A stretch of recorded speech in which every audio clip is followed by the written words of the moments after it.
সামনেই HS third semester political science পরীক্ষা।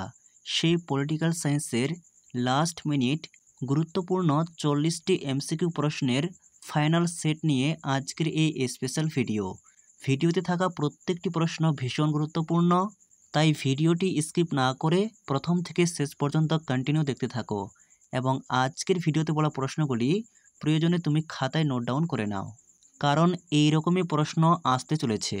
আর তোমাদের জন্য অধ্যায় ভিত্তিক রাষ্ট্রবিজ্ঞানের last minute final suggestion post করা হবে।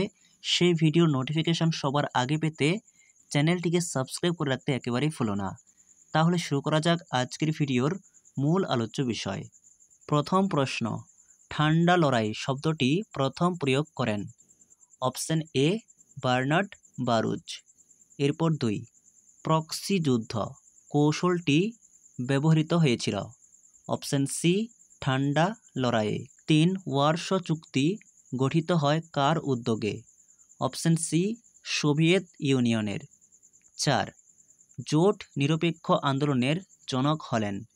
Option D Nehru. 5, পঞ্চশীল নীতি ভারত ও চীনের মধ্যে স্বাক্ষরিত হয়? অপশন সি 1954 সালে।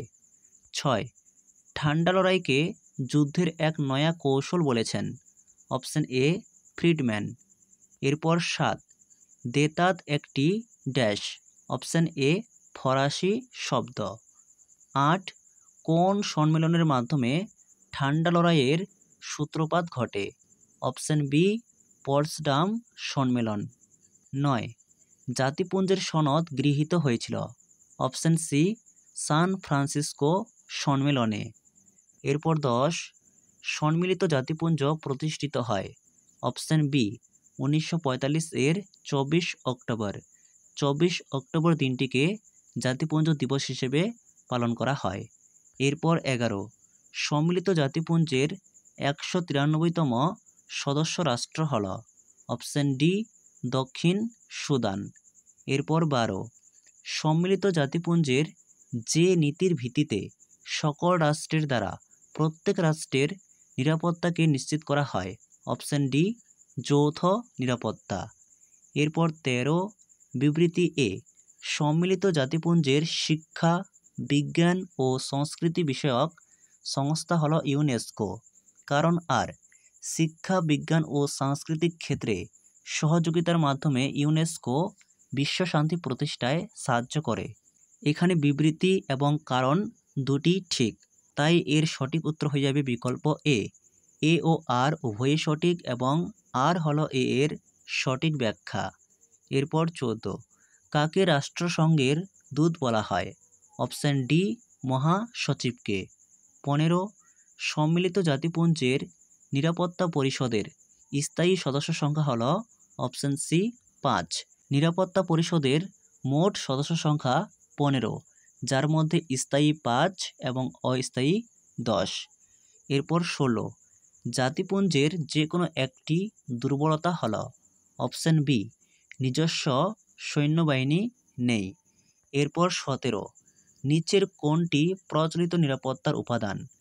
এর সঠিক উত্তর অপশন ডি সবকটি, অর্থাৎ প্রতিরোধ, প্রতিরক্ষা, জোটবদ্ধতা। এরপর 18, মার্কিন যুক্তরাষ্ট্রের বিশ্ব বাণিজ্য সংস্থায় সন্ত্রাসবাদী হানা সংগঠিত হয়েছিল? অপশন বি 2001 সালের 11 সেপ্টেম্বর। এরপর 19, বিবৃতি এ বিশ্বব্যাপী দারিদ্র্য নিরাপত্তাহীনতার একটি উৎস। কারণ আর উচ্চ জনসংখ্যা বৃদ্ধির হার এবং নিম্ন আয় দরিদ্র দেশসমূহকে ও দরিদ্র গোষ্ঠীকে অধিকতর দরিদ্র করে তুলেছে। এর সঠিক উত্তর অপশান এ। এ ও আর উভয়ই সঠিক এবং আর হলো এ এর সঠিক ব্যাখ্যা। এরপর 20, দক্ষিণ এশিয়ার দারিদ্র্যের কারণ হয়েছে? অপশান বি জনসংখ্যা। 21, 9/11 এর সন্ত্রাসবাদী হামলা 2001 এর ক্রিয়াকলাপের সঙ্গে যুক্ত সন্ত্রাসবাদী সংগঠনটি হল? অপশান ডি আল কায়দা। এরপর 22, 1992 সালে রিও ডি জেনিরোতে অনুষ্ঠিত পরিবেশ উন্নয়ন বিষয়ক সম্মেলনের অপর নাম কি? অপশান বি আর্থ সামিট। 23, বিশ্ব পরিবেশ দিবস পালিত হয়? Option B 5 June. 24 রাজ্য পুনর্গঠন কমিশনের সভাপতি হলেন? Option A Fazal Ali. 25 কত সালে অন্ধ্রপ্রদেশ ভেঙে তেলেঙ্গানা রাজ্য গঠন করা হয়? এর সঠিক উত্তর অপশান ডি 2014 এবং এটি সর্বশেষ নবীনতম রাজ্য। এরপর 26 স্বাধীন ভারতে 1953 সালে ভাষার ভিত্তিতে গঠিত প্রথম রাজ্য হল? এর সঠিক উত্তর অপশান বি অন্ধ্রপ্রদেশ। 27 পুনর্বাসনের যুগ বলে চিহ্নিত করা হয়? অপশান এ 1947 থেকে 1952। 28 কাশ্মীরের রাজা হরি সিং সরকারিভাবে ভারত ভক্তির দলিল এ স্বাক্ষর করেন? এর সঠিক উত্তর অপশান বি 1947 খ্রিস্টাব্দের 26 অক্টোবর। 29 দল ব্যবস্থা অপরিহার্য? অপশান এ গণতন্ত্রে। 30 ভারতের জাতীয় দল হিসেবে চিহ্নিত? Option A BJP. ডিএমকে একটি ভাষাভিত্তিক দল, ফরওয়ার্ড ব্লক দল গঠন করেন নেতাজি সুভাষচন্দ্র বসু, অকালি একটি আঞ্চলিক দল। এরপর 31 জাতীয় দল হতে হলে ভারতের রাজনৈতিক দলকে অন্তত কয়টি রাজ্যের স্বীকৃতি পেতে হবে? অপশান বি 4টি। এরপর 32 ভারতে কততম সংবিধান সংশোধনের মাধ্যমে রাজনৈতিক দল আইনগত স্বীকৃতি লাভ করে? Option C 52। এরপর 33 বিবৃতি 1 দলীয় পতাকা ও দলীয় প্রতীক থাকে? বিবৃতি 2 সুনির্দিষ্ট কর্মসূচির ভিত্তিতে নির্বাচনে প্রতিদ্বন্দ্বিতা করে? বিবৃতি 3 বৈপ্লবিক পন্থায় ক্ষমতা দখলে বিশ্বাসী? বিবৃতি 4 বিদেশিরা দল গঠন করতে পারে? এর সঠিক বিকল্প হয়ে যাবে অপশান এ 1 সত্য, 2 সত্য, 3 মিথ্যা এবং 4 মিথ্যা। এরপর 34 সুচিন্তিতভাবে নির্ধারিত জাতীয় স্বার্থসমূহ সম্পর্কে সুবিন্যস্ত বিবৃতি হল পররাষ্ট্রনীতি।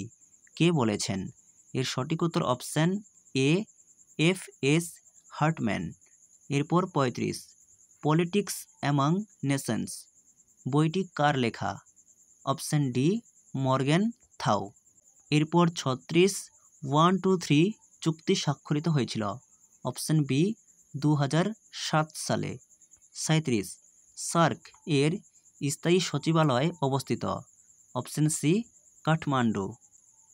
এরপর 38 ভারতের বিদেশ নীতির প্রধান স্তম্ভ কী? অপশান বি জোট নিরপেক্ষতা। আর অপশানে যদি জোট নিরপেক্ষতা না থাকে তাহলে হবে পঞ্চশীল নীতির অনুসরণ। এরপর 39 1991 সালে ভারতের কোন প্রধানমন্ত্রীকালীন বাজার অর্থনীতির সূত্রপাত ঘটে? এর সঠিক উত্তর অপশান বি নরসিমা রাও। এরপর 40 এবং সর্বশেষ প্রশ্ন ভারতের পরমাণু নীতির মূল কথা কী? এর সঠিক উত্তর option D no first strike, অর্থাৎ প্রথম আঘাত নয়। এই ছিল অত্যন্ত গুরুত্বপূর্ণ 40টি এমসিকিউ প্রশ্ন। প্রশ্নগুলি ভীষণ গুরুত্বপূর্ণ। এখন থেকে ভালো করে পড়তে থাকো। ভিডিওটি ভালো লেগে থাকলে অবশ্যই একটি লাইক করো। পরবর্তী ভিডিওর নোটিফিকেশন সবার আগে পেতে চ্যানেলটিকে সাবস্ক্রাইব করে রাখতে একেবারেই ভুলো না।